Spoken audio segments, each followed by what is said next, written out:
नमस्कार, जय मातृभूमि यहाँहरू सबैलाई। म गोविन्द गिरी, जय मातृभूमि पार्टीको महासचिव। अब फेरि यो बेला बेला महासचिव कहिले गर्छ भन्नुभयो होला। त्यो अहिले पार्टी इग्नोर गरेर जय मातृभूमि पार्टी भएको छ कि मैले धेरै सुझाव भनेर चिन्नुहुन्छ है। सबैभन्दा पहिला त डाक्टर साहबलाई म धन्यवाद दिन चाहन्छु। यो अत्यन्तै राम्रो कार्यक्रम राख्नुभयो। ढिलो चाँडो भन्दा पनि अब काम गऱ्यो भने अब यो 24 घन्टाभित्र हुन्छ, गरेन भने तपाईँको यो 24 महिना अगाडि राख्यो भने टिकेको हुनेवाला केही छैन। त्यो कारणले गर्दाखेरि गर्ने हो भने ज्यादो गर्नु हिँड्छ। अब यहाँहरूको दलले के गरेको छ त्यो मलाई जानकारी भएन। अब हाम्रो दलले चाहिँ यो 7 प्रदेशमा चाहिँ उम्मेदवारहरूको चाहिँ छनौटको लागि जिम्मेवारी तोकेका छौँ र केही ठाउँहरूबाट काम पनि भएको छ। तर के हो भने अहिले देशमा चाहिँ 3वटा जति शक्ति देखियो। त्यो मध्ये हामी कहाँ हो भनेर यहाँको अध्यक्षज्यू, महासचिवहरू, सभाध्यक्ष, सभापतिहरू आउनु भएको छ। यहाँहरू सबैले आफ्नो स्थान कहाँ हो भन्ने कुरा त सबैले याद गर्नु भएकै छ। त्यो कारणले गर्दाखेरि पहिलो कुरा ठिक हो, एकल चुनाव चिन्हमा जाँदा सबभन्दा राम्रो होला। पार्टी एकीकरण भन्यो भने अब यो पद मिलाउनै तपाईँको होइन सबभन्दा होइन। सबै पार्टीमा अध्यक्षदेखि लिएर 8-10वटा उपाध्यक्ष, तपाईँको 2-4वटा सचिव, महासचिव भएको हिसाबले त्यो मिलाउन साह्रै गाह्रो लाग्यो। त्यो बिचमा 5-7वटा पार्टीहरू एकीकरण गऱ्यो भने पद मिलाउनु समय दिने भए पनि नदिने भए पनि दौडिने भए नदौडिने भए सबैलाई पद चाहिँ चाहिने, यो बडा गाह्रो छ। त्यो कारणले गर्दाखेरि अहिले तत्काललाई एकल चुनाव चिन्हमा जाउँ या चाहिँ तपाईँको अलायन्स गरौँ होइन, गठबन्धन गरौँ, या भएन भने अन्तिम उपाय के गरौँ भने अब तपाईँको को कहाँबाट उठ्ने हो त्यसमा चाहिँ हामीले इमान्दार देशभक्तहरूलाई चाहिँ सहयोग गर्ने, फलानु क्षेत्रबाट फलानुलाई सहयोग गर्ने भन्नेमा लाग्यौँ भने यो 3वटा विकल्पमा जाँदा पनि हुन्छ। सबैभन्दा राम्रो म्यासेज दिने त एकल चुनाव चिन्हले म्यासेज दिन्छ, किनकि त्यो स्थापित गर्नुपर्ने छ नि त। चुनाव चिन्ह पनि स्थापित गर्नु पऱ्यो, त्यसमा भोट हाल्ने वातावरण बनाउनु पऱ्यो। केही अनुहारहरूलाई चाहिँ तपाईँको अहिले त जेमा नै मार्केटिङ, पहिला चाहिँ यो 14-20 मार्केटिङ हुन्थ्यो क्या होइन, अहिले त नेताको पनि मार्केटिङ हुन्छ। त्यो कारणले गर्दाखेरि त्यो चुनाव चिन्हदेखि लिएर नेतृत्वसम्म जो जाँदाबाट उठ्ने हो त्यो सबै ब्रान्डिङ गर्नुपर्ने हुँदाखेरि एकल चुनाव चिन्ह सबभन्दा बेस्ट हुन्छ। मिल्न सकियो भने होइन। अब मिल्न सकिएन भने चाहिँ गठबन्धनमा जाउँ। दोस्रो ठिक छ तपाईँको एजेन्डा गठबन्धन गरौँ। गठबन्धनमा जाँदाखेरि चाहिँ तपाईँको एकल चुनावमा चिन्हमा जस्तो रिजल्ट गठबन्धनमा हुन्न। अब गठबन्धनमा जतिको रिजल्ट फेरि तपाईँको चाहिँ यो विभिन्न ठाउँमा सहयोग गर्छु भन्दाखेरि हुँदैन। त्यस कारणले गर्दा 3टा एजेन्डा राख्नुमा चाहिँ धेरै साथीको कुरा आइसकेपछि यो मेरो अनुभव तपाईँ सेयर गर्छु। यो साना मिल्न धेरै दुःख छ, ठुला मिल्न तत्काल मिल्न सकिन्छ भन्ने कथा यहाँले स्मरण गर्नु जरुरी छ। जस्तो काङ्ग्रेस भन्ने छ, एमाले भन्ने छ, माओवादी भन्ने छ, अथवा अहिले थपिएको राष्ट्रपा भन्ने छ। 20वटा सिट छन्, 30वटा सिट छन्। सरकार बनाउनु पऱ्यो, तैँले सहयोग गर्नु पऱ्यो भन्दा ठ्याक्कै अनुसार दिने कुरा हुन्छ कि तँलाई कुन मन्त्रालय दिने, कसलाई कला दिने भन्दा त्यहाँ अलिकति तत्काल रूपमा अप्राकृतिक रूपमा प्राकृतिक रूपमा त्यो मिलन यो अनुभव त जीवनको सबैको छ। म जन्म जान्ने भएपछि यो राजनीतिमा लाग्यो। मलाई समाजले सोधो भने पनि मसँग उत्तर छैन कि राजनीति गर्छु भन्छु।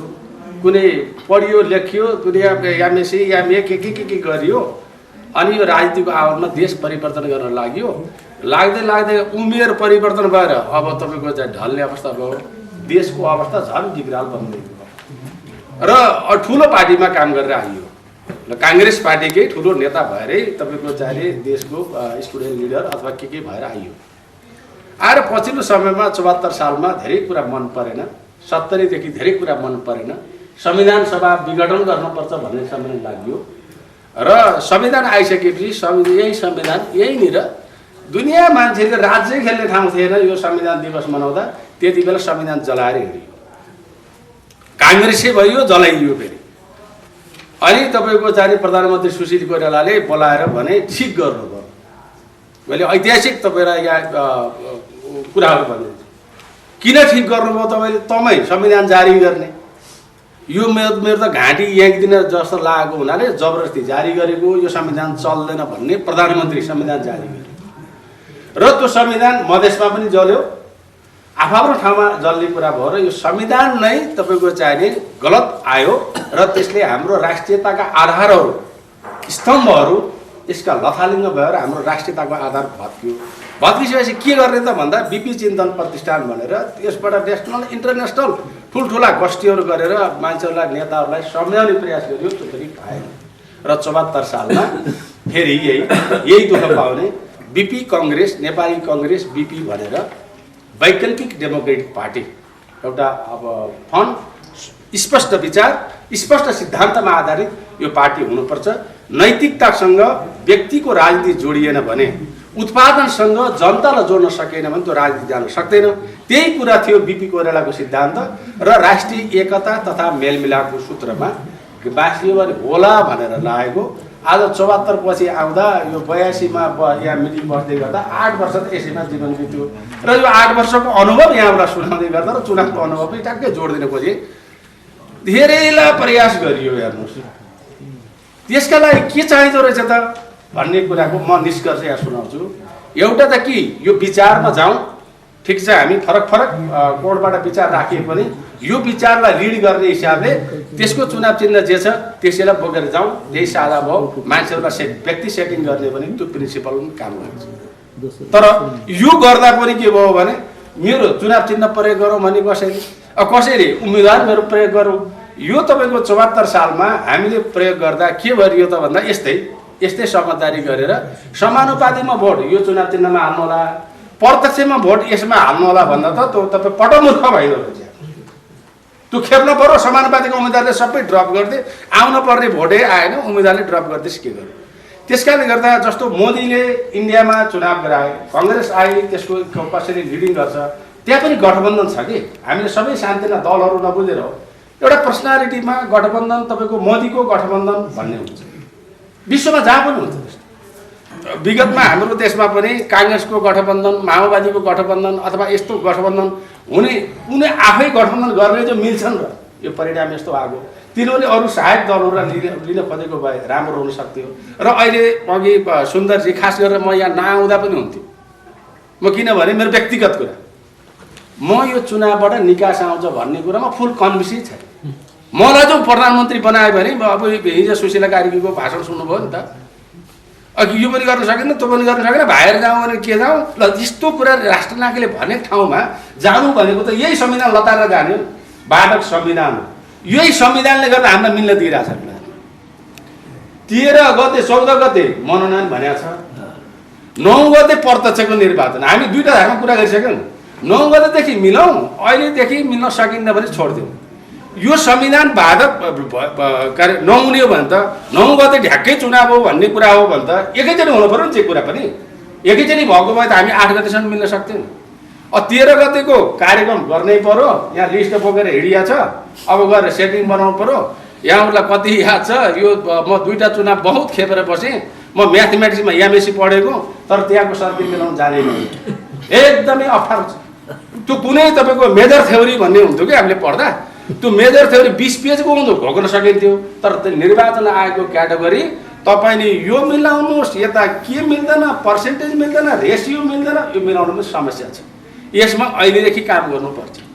अब त्यता काम गर्ने कि यता सेटिङको कुरा गर्ने हो, यो बहुत बुझ्नुपर्ने। त्यही भएर मैले यज्ञ सरलाई पहिलाको चुनावमा पनि बहुत ट्राई गर्नुभएको। उहाँले पहिलाको चुनावमा के भने प्रत्यक्ष निर्वाचन लडेका मान्छेहरूलाई मिलाउन सकिन्छ कि भनेर बसियो।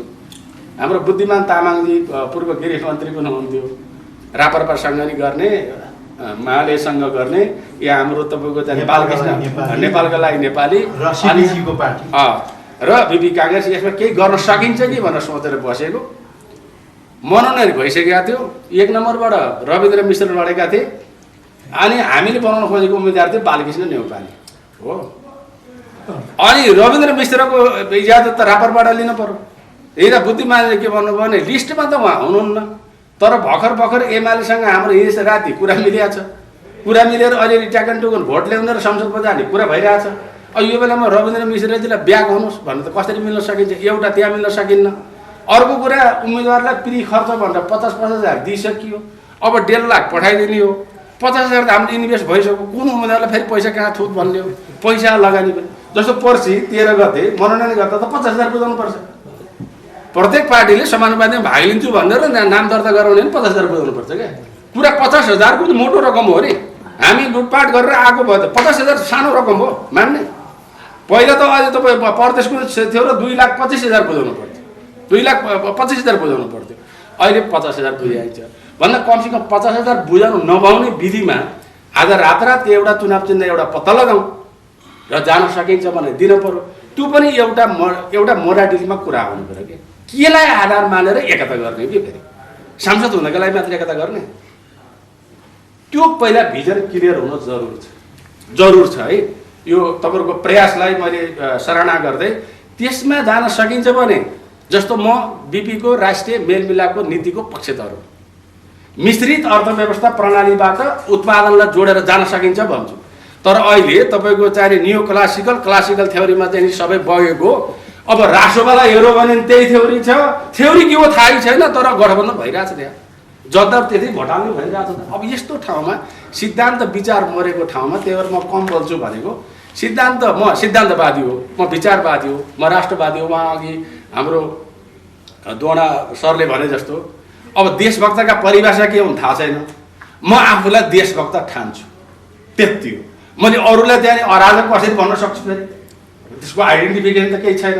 त्यस कारण गर्दा गर्नुहोस्, यो प्रयास राम्रो। यसमा चाहिने बीपी काङ्ग्रेस सहयोगी हुन्छ। बीपी काङ्ग्रेस पनि म चुनाव नलड्ने कुरा गरे पनि, बहिष्कारको कुरा गरे पनि, म यो संविधान आएपछि भोट पनि हालेको छैन, उम्मेदवार पनि बनाएको छैन। अहिले बनाउला भन्ने थियो, यो जेएनजीको आन्दोलन अप्रुभ बनाइदिए, लङ्गोडो बनाइदिए कि आन्दोलन त नसो संविधानको काटिसकेको भए हामी बाहेक कोही पनि होइन यहाँ परिवर्तन गर्न लडेको। अहिले आउँदा त जसले पनि खाला खेल्ला, तर यही संविधान हो, यही संविधानमा संशोधन सुधारेर जाने कुरामा मेरो मत व्यक्तिगत छैन, तर पार्टी प्रचारमा लागेको हुनाले म भोट माग्दै अभियान गर्दै त हिँड्छु। मेरो कुनै अहिले वैयक्तिक यो क्षेत्र ऊ क्षेत्र भनेको छैन। हस्, मैले यति सुझाव दिएँ।